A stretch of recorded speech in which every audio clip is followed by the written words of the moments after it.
Bom dia a todos. Eu me chamo Bruna Mirelli, eu sou médica clínico geral. Atualmente eu atuo na unidade de saúde aqui do município de Cariús, como médica de família e comunidade. Quero agradecer o convite, à Câmara Municipal de Cariús, por me convidar para falar um pouco sobre o Outubro Rosa, em nome da presidente Elma. Agradecer também à secretária de Saúde, Araquemira, pelo convite. E eu venho aqui hoje falar para vocês um pouquinho sobre o que é o Outubro Rosa, sobre a importância desse mês, para as mulheres, sobre a importância da prevenção, do tratamento e, principalmente, do diagnóstico precoce do câncer de mama, Eu trouxe uma apresentação para vocês e vou falar um pouco sobre o intuito do mês, o que condiz essa campanha, quais são os objetivos dela. Primeiro, falando um pouco sobre o surgimento da campanha do Outubro Rosa. Para quem não sabe, a campanha do Outubro Rosa surgiu nos anos de 1980, nos Estados Unidos. No Brasil, ela só tomou evidência nos anos de 2002, e foi implementada a lei em 2008, quando o Ministério da Saúde propôs a campanha do Outubro Rosa, o mês de outubro, onde a gente trabalha tanto não só com câncer de mama, mas também o câncer de colo de útero. É uma campanha anual, a gente escolheu o mês de outubro para representar a coloração rosa relacionada à saúde da mulher. Mas eu quero vir falar para vocês que a importância desse diagnóstico não é para ser só no mês de outubro, mas sim todos os meses. Atualmente, a gente trabalha o Outubro Rosa não só no mês de outubro, mas de janeiro a dezembro. A gente tem que estar sempre atento a essa questão da saúde da mulher. Pode passar. Então, eu vim hoje aqui falar para vocês um pouquinho sobre quais são os objetivos da campanha. Os objetivos são prevenir, no caso, promover a conscientização da população, não só feminina, mas também a masculina, dando suporte, dando apoio para as mulheres, sobre a importância de realizar os exames de rastreamento, incentivar a prevenção, e o diagnóstico precoce, que tem um fator essencial. O diagnóstico precoce do câncer de mama e também do colo do útero é essencial para a cura e o tratamento da paciente. Estimular as mulheres a fazerem o autoexame da mama, também a mamografia. Para quem não sabe, a mamografia, a ultrassonografia, o exame do citologia oncótica, que é Papa Nicolau, são fornecidos pelo SUS. O nosso município ele fornece esses exames, não só no mês de outubro, mas todos os meses a gente vem trabalhando em cima dessa pauta, onde são solicitados, onde é feita a consulta, a avaliação, onde a gente aborda o paciente sobre a importância do exame, solicita o exame, com o objetivo de prevenir a gravidade do câncer. Pode passar. Eu trouxe até aqui um pouco da incidência do câncer de mama nas mulheres. No Brasil, o câncer de mama é um que mais mata mulheres. Infelizmente, é uma estatística, uma incidência que a gente não queria estar trazendo aqui, mas ele é um dos cânceres que mais mata. Ele é o primeiro, tirando o câncer de pele, ele se torna o primeiro mais agressivo na população feminina. Claro que o câncer de mama também atinge os homens, só que uma porcentagem bem pequena, apenas 1%. As mulheres estimam que, a cada ano, teve um aumento de mais de 25% dos casos. Então, assim, é um aumento absurdo. E o que a gente tem que fazer para frear esse aumento? Como a gente pode estar prevenindo? Como a gente pode estar prevenindo e tratando precocemente esses dados?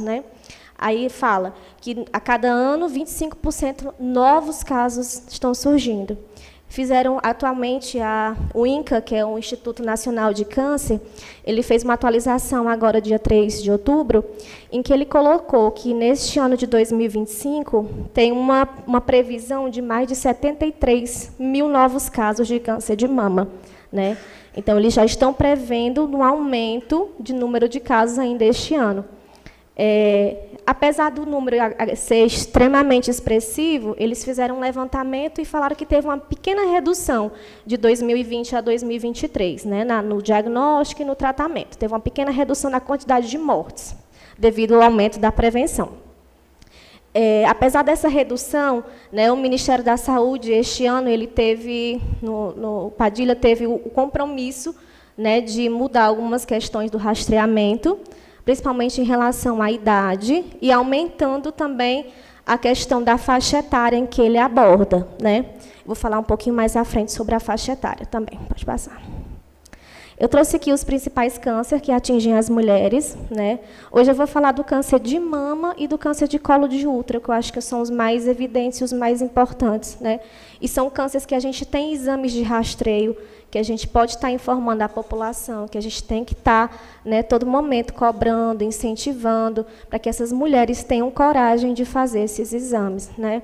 O câncer de mama, como eu falei, ele é o primeiro no ranking, infelizmente, seguido pelo colo de reto, e o terceiro é o câncer do colo de útero, né? Hoje eu vou dar mais ênfase na mama e no colo de útero, que infelizmente tem uma incidência ainda muito grande no nosso país. Pode passar. Fatores de risco, né? Até falar assim um pouco o que é o câncer de mama, né? O câncer de mama é uma proliferação de células anormais no nosso corpo, né? Então, assim, o câncer, o tumor, ele surge de uma proliferação anormal de células cancerígenas, né? Doutora, quais são os fatores de risco? Como é que eu vou saber se eu vou ter câncer de mama ou não? Eu trouxe aqui alguns fatores de risco, até não dá muito para ver que está pequenininho, mas eu vou falar alguns. Alguns fatores de risco são fatores ambientais, que são fatores modificáveis, né, que são fatores em que a gente pode estar intervindo, né, nós, mulheres, né, como o sedentarismo, né, obesidade após a menopausa, né, o uso de bebida alcoólica, né? Então, assim, são fatores que dá para modificar, né? São coisas que você pode estar intervindo, né? Fatores hormonais. Quais são os fatores hormonais que têm predisposição a desenvolver o câncer? Uma mulher que entra na menarca, que é a primeira menstruação, muito cedo, antes dos 12 anos, que entra numa menopausa tardia, após dos 50, 55 anos. Pacientes que fazem uso de reposição hormonal por mais de 5 anos também têm um risco mais aumentado. Né, a questão da radiação dos exames de imagem, né, aquela pessoa que está constantemente fazendo exames de imagem, exposta à radiação, tem um risco aumentado de desenvolver o câncer. E a questão, principalmente, genética, né, histórico familiar de câncer de mama, né, ou câncer de ovário, também tem uma predisposição a ter o câncer de mama. Doutora, quer dizer que se eu tiver a maioria desses fatores, eu vou ter? Não necessariamente, são fatores predisponentes, né? O que a gente deve evitar? Doutora, o fator genético eu não posso modificar, está na minha genética, mas os ambientais eu posso. A questão do sedentarismo, na prática de atividade física, na questão de evitar bebidas alcoólicas, né, na questão da saúde da mulher, de você se prevenir fazendo o exame, né, procurando atendimento médico, procurando os exames de rastreio, que são gratuitos, né? Então, assim, são coisas que dá para a gente intervir, né, dá para a gente evitar. A parte genética, a parte hereditária, isso a gente, infelizmente, não tem esse poder. Mas o que a gente puder fazer para evitar, seria importante vocês terem a consciência disso e orientarem também os familiares de vocês sobre a importância desses exames. Pode passar. Quais são os sintomas, né? Os sintomas básicos. Diariamente eu atendo muitas mulheres e eu estou sempre perguntando em relação na questão tanto do rastreio, sobre a questão do autoexame, da mulher prestar atenção na sua saúde, prestar atenção no seu corpo, né? Alguns sintomas de câncer, eles são silenciosos, às vezes a mulher não percebe, né? Às vezes ela nota alguma alteraçãozinha na mama e acha, não, é normal, acho que é porque eu estou envelhecendo, é assim mesmo. Mas tem que ficar muito atento à questão da mama. A questão da mama ficar com a coloração diferente, avermelhada, com um aspecto diferente, como se fosse uma casca de laranja, né, mais grossa, com alguns pequenos furos. A questão da inversão do mamilo, né, a mulher tem um mamilo normal e, de repente, ela vê que o mamilo está entrando, né, está invertido. Isso já é um sinal. A questão da mulher, quando levantar as mãos assim durante o espelho, ela observar se esses mamilos estão entrando ou não, já é um sinal suspeito. Questão de saída de secreção, né? Eu recebo algumas mulheres também que falam, doutora, depois dessa idade está saindo secreção do meu peito. Mas, graças a Deus, tipo bem transparente. Infelizmente, o transparente é o mais sugestivo, né, de neoplasia. Então, a gente tem que ficar muito atento. Ah, está saindo secreção. Ah, doutora, é transparente, não tem problema. Não, a transparente é a mais sugestiva. Ah, está um pouco rosada, avermelhada? Mais ou menos, mas a transparente é a mais sugestiva. Então, tem que investigar. A gente não pode normalizar esses sintomas, essas alterações. Geralmente, quando tem uma suspeita, ele é unilateral, afeta mais uma mama. É raro que afete as duas ao mesmo tempo, mas acontece também. Então, assim, os sintomas, eles são diversos, né? Então, a mulher se conhecer, conhecer seu corpo, prestar atenção, é muito importante, né? Essa questão da gente perguntar como é que está, se notou alguma coisa. Já recebi alguns pacientes, né? Em relação a, às vezes, sofre algum trauma, algum trauma na mama, né? Tem uma formação de um nódulo e elas acham que é por causa do trauma e acabam não investigando. Tem pacientes que passam 3 anos, não, esse nódulozinho aqui foi de um trauma que eu sofri há uns anos atrás. Mas, às vezes, não é. Às vezes, é um nódulo que está sendo formado e ela não está percebendo, né? Então, os sintomas são diversos, né? Pode passar. Questão do diagnóstico. Né? O diagnóstico, como eu falei, o diagnóstico precoce é extremamente essencial na questão do câncer de mama, porque ele leva a uma alta incidência de cura, né? Até 95% de cura no câncer de estágio 1. Né? Então, assim, olha a importância de você prestar atenção no seu corpo. Né? Doutor, o autoexame eu soube que não é mais necessário. Não é necessário todas as vezes que você for na consulta, mas você em casa, durante o banho, você em casa, na frente do espelho, você mesmo pode estar observando, pode estar tocando, procurando algum tipo de anomalia, alguma anormalidade na sua mama. Não necessariamente só o profissional da saúde que tem que fazer. Né? Algumas mulheres, muitas vezes, nem procuram, né, o sistema de saúde, com vergonha, com medo. Então, assim, em casa mesmo, durante o banho, na frente do espelho, procurar nódulos, palpar, fazer uma inspeção aqui para ver se tem saída de secreção. Então, assim, isso é muito importante. Realização da mamografia, que eu acho que é o que a gente vai ter que enfatizar um pouco mais. É um exame extremamente importante, né? Gratuito, fornecido gratuitamente, e que, infelizmente, algumas mulheres elas ainda têm um pouco de receio de realizar. Até ano passado, o rastreio estava sendo orientado às mulheres de 50 a 69 anos, mas, né, na decorrência do aumento do número de casos, o Ministério, esse ano, ele mudou a faixa etária, né, colocou novamente para os 40 anos, de 40 a 74, ele até estendeu um pouco mais, porque teve também um aumento gradativo, bem significativo, nas mulheres acima de 80 anos. Então, assim, ele deu uma boa esticada neste prazo. Então, deixou de ser de 50 a 69 para de 40 anos a 74 anos. Doutora, como é feito esse exame? Esse exame é simples, né? Geralmente é uma radiografia da mama, né? Doutora, se eu fizer, eu tenho que fazer de cada 6 meses? Não. Você fez, deu normal, não teve nenhum tipo de alteração, você pode estar realizando a cada 2 anos, tá? Doutora, fiz e deu uma alteração suspeita. Então, a gente vai ter que pedir outro exame, que é a ultrassonografia mamária, também fornecida no nosso município gratuitamente, né? A ultrassonografia mamária, que ajuda, junto com a mamografia, a estadiar o tipo de nódulo, né? Além da ultrassom, a mamografia e o autoexame. Esses exames são extremamente importantes. Então, assim, eu acho que estar aqui à frente hoje, falando sobre isso, estimula vocês, mulheres, que estão aqui presentes, mas os homens também, né, com seus familiares, com suas esposas, suas filhas, parentes, irmãos, mães, incentivar a importância do exame, né, perguntar, você já fez seu exame esse ano? Né? Se fez tudo ok, então repete com 2 anos. Algumas mulheres têm um pouco de receio, com medo, mas é extremamente importante, porque se tiver alguma alteração, já vai ser tratado precocemente. Tá? Pode passar. Aqui eu trouxe um pouquinho, algumas imagens do autoexame, como eu falei, essa questão de vocês se avaliarem, olharem no espelho, levantando as mãos, vendo se as mamas estão na mesma posição, se elas estão do mesmo formato, se quando levanta as mãos, os bicos estão da mesma posição, ou se tem algum que está retraindo.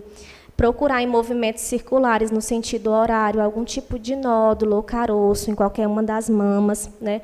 Fazer uma expressãozinha manual para ver se está saindo algum tipo de líquido, algum tipo de secreção. E esse autoexame é feito na casa de qualquer um de vocês e pode ser feito a qualquer momento. Não precisa marcar uma consulta para fazer.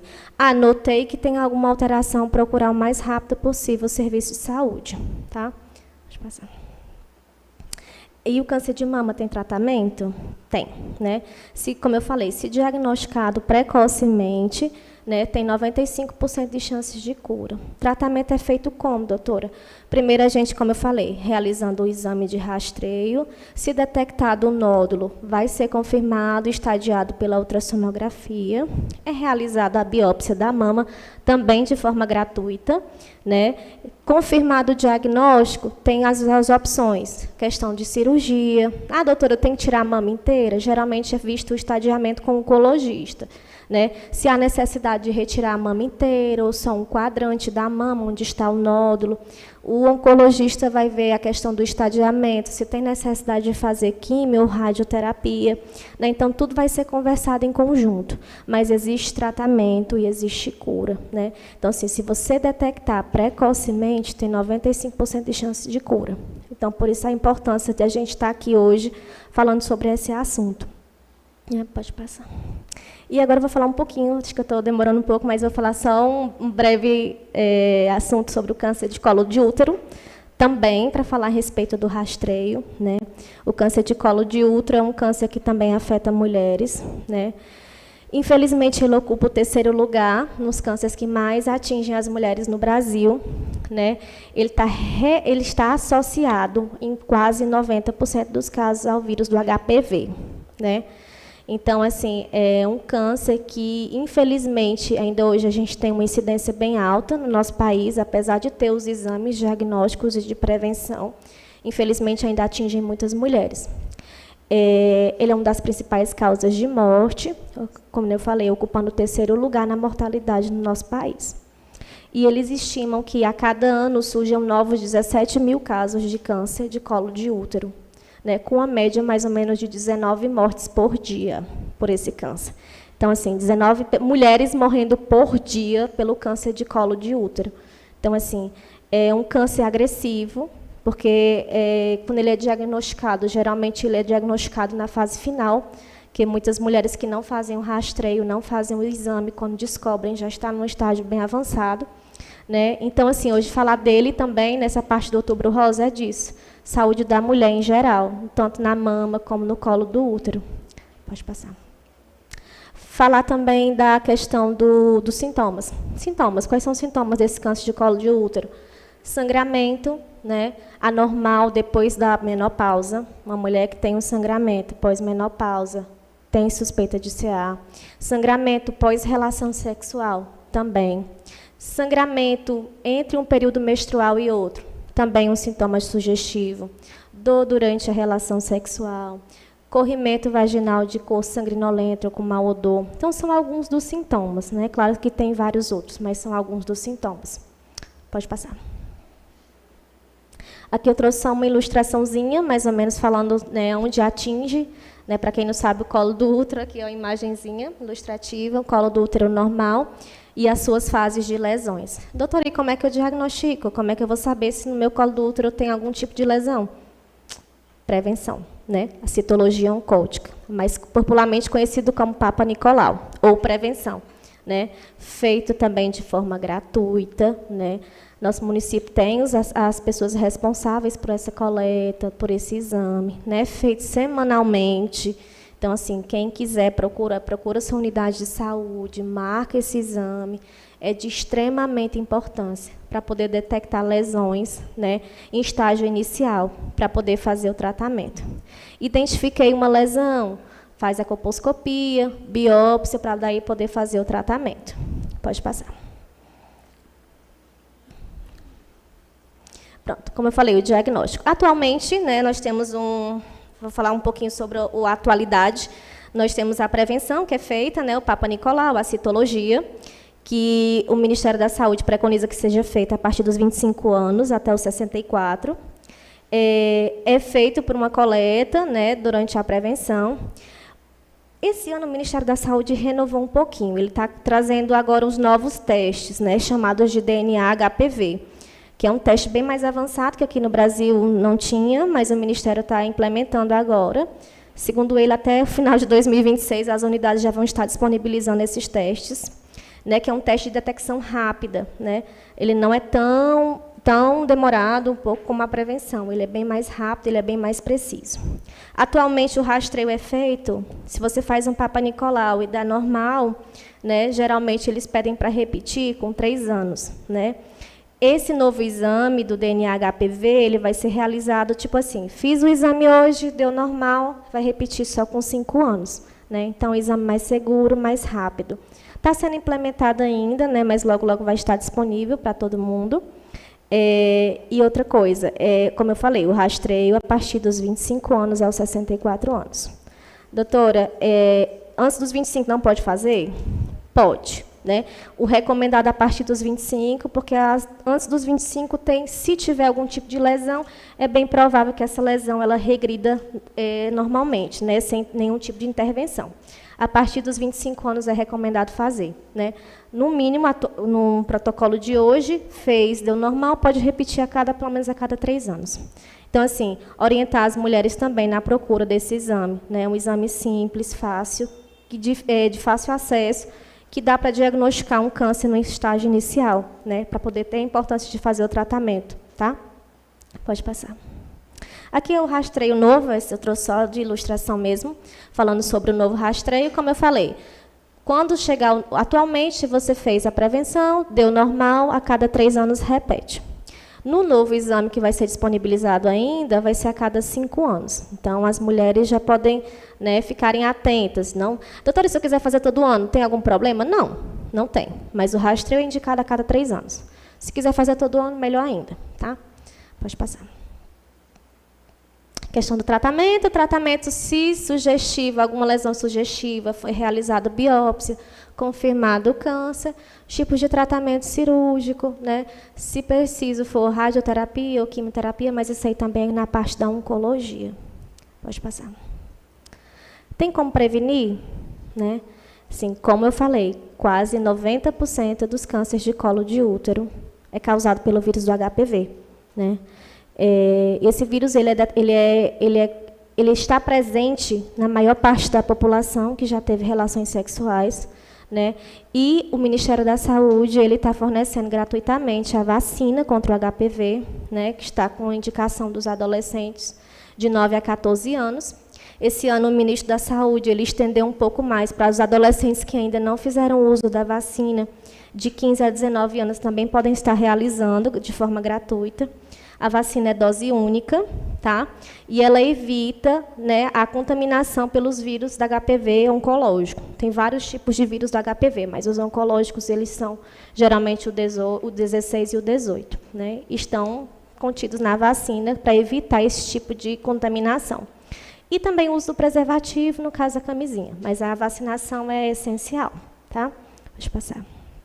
Aqui eu trouxe uma mensagenzinha da importância da gente inspirar o cuidado, da gente agir, ajudar essas mulheres na questão da importância do exame, estar motivando elas a realizar o exame, né? Porque, como eu falei, um diagnóstico precoce, ele salva vidas, né? E nós temos a obrigação, de certa forma, de acolher essas mulheres, de incentivar a fazer esses exames, né? De você ver um familiar seu que faz tempo que não faz, incentivar a fazer o exame, porque a descoberta, como eu falei, a descoberta precoce tem um 90% de chance de cura, né? Tem formas de como prevenir, de como tratar. Então, quanto mais rápido o diagnóstico, melhor. Tá? Muito obrigada.